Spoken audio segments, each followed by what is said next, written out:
আসসালামু আলাইকুম, welcome to টিয়াজ kitchen. কেমন আছেন আপনারা? আমি আপনাদের সাথে আজকে শেয়ার করব মুচমুচে করলা ভাজি। এটা খেতে তিতা লাগে না, গরম ভাতের সাথে আপনারা খেতে পারেন, সকালে কিংবা দুপুরে। চলুন দেখি কিভাবে করতে হবে।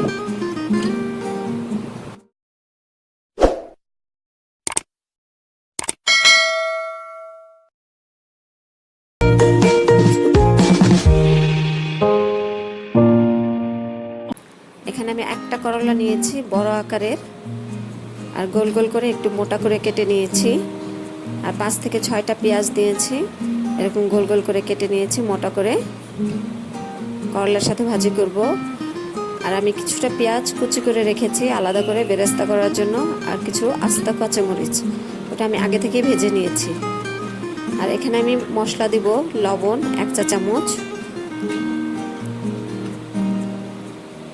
হলুদের গুঁড়া দিব 1/2 চা চামচ, মরিচের গুঁড়া দিব 1/2 চা চামচ। ঝালটা আপনারা আপনাদের পরিমাণ মতো দিতে পারেন, যে যেমন খাবেন। মশলার সাথে করলাটা অনেক ভালো করে মিশিয়ে নেব। আর করলাটা কেটে ধুয়ে আমি পানি ঝরিয়ে নিয়েছি। করলাগুলো আমি ভালো করে মশলার সাথে মেখে মিশিয়ে নেব, একটা করলাও যেন বাদ না পড়ে।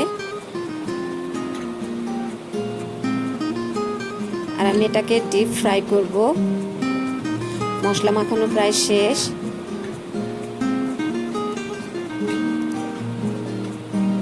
রেডি হয়ে গেল ভাজার জন্য। কড়াইতে আমি আগে থেকে তেল দিয়ে গরম করে নিয়েছি। এখন আমি করলার পিসগুলো তেলের মধ্যে দিয়ে দেব। করলাগুলো মাঝারি আছে ভেজে নিতে হবে। আর একটা পাশ ভাজা হয়ে গেলে আবার উল্টিয়ে দিতে হবে।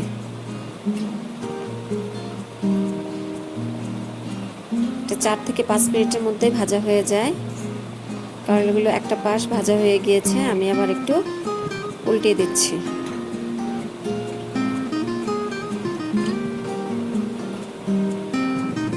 এটা খুব সহজ একটা রান্না এবং খুব ঝটপট হয়ে যায়।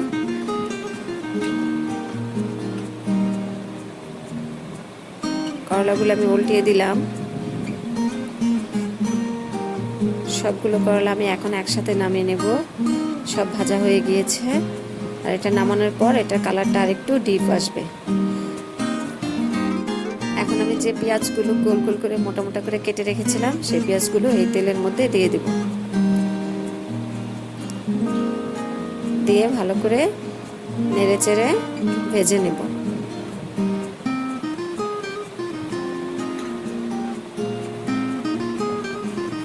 পেঁয়াজ ভাজা শেষ।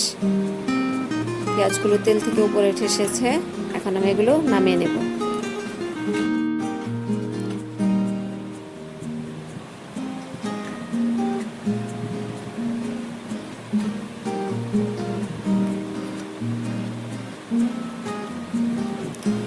রেডি হয়ে গেল মুচমুচে করলা ভাজি। আমি কাঁচামরিচ আর পেঁয়াজের বেরেস্তা দিয়ে ডেকোরেশন করে নিয়েছি।